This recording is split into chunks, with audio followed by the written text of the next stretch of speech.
Hi guys! Kamusta kayo? Grabe. Nung oras na naman.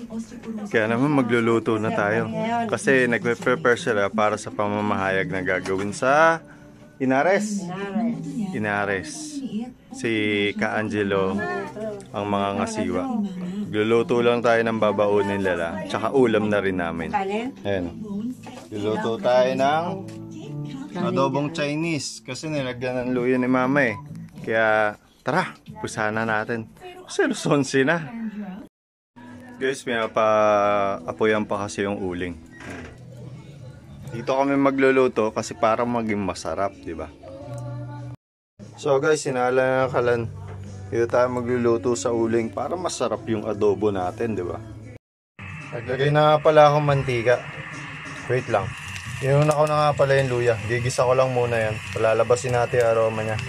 Nung lumabas yung aroma ng luya, sinunod ko na rin yung bawang. Saglit lang. Tapos sinunod ko na yung sibuyas, tapos laurel. Igisa ko lang muna ulit yan, susunod na natin yung manok.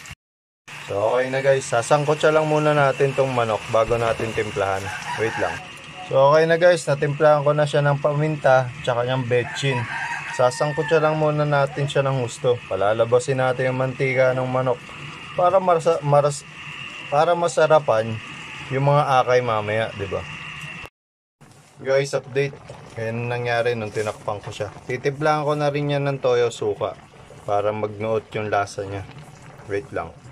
So, okay na guys, natimplahan na natin. Paigahin natin yan, tatanggalin natin yung sabaw. Tatakpan lang natin siya ulit. Tapos guys, nag-add na rin ako ng konting ketchup para daw medyo may kulay. Tsaka yung toyo, nagdagdag din ako kasi sobrang putla eh. Pabalikan ko ulit. Update ko kayo mamaya. Update guys. Mukha na siyang asado. Star anise na lang kulang niya. Pero paiigayin pa natin ang gusto yan. Hanggang sa maubos yung sabaw. Guys, magluluto nga pala tayo ng tokwa sisig. Nasalang na kasi ni mama kaya hindi ko na na-intro eh. Iprito ko lang muna yan. Saglit. Guys, okay na. Nasalang ko na ulit yung last. Guys, okay na, nabaliktad natin. Hindi na natin kasi pipituin ng gusto yan para masarap. Wait lang. So okay na guys, mag-uumpisa na tayo. Bakit may bawang ka ma? Wait lang. Sinuna ka na nga pala yung sili na buyo, wait lang. Sinabay-sabay ko na yung bawang, sibuyas, tsaka sili. Nagtadtad kasi mama ng bawang eh. Wala namang bawang sisig tofu.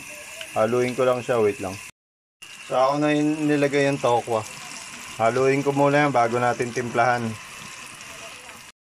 So okay na guys, natimplahan na natin ng no seasoning, mayonnaise, tsaka betchin. Wala na kasing paminta eh. Okay na yan, haluin ko lang muna siya. So paano guys, luto na siya. Yan oh. Pawis na kasi ako eh. Guys, update. Medyo marami pa talaga eh, kailangan pa natin siyang igahin. Kaya yan, naabot yan. Para masarap din yung pagkain ng mga akay mamaya, 'di ba? Kasi para naman sa kanila 'to eh. So paano guys? Nakaluto na tayo. Ayun oh.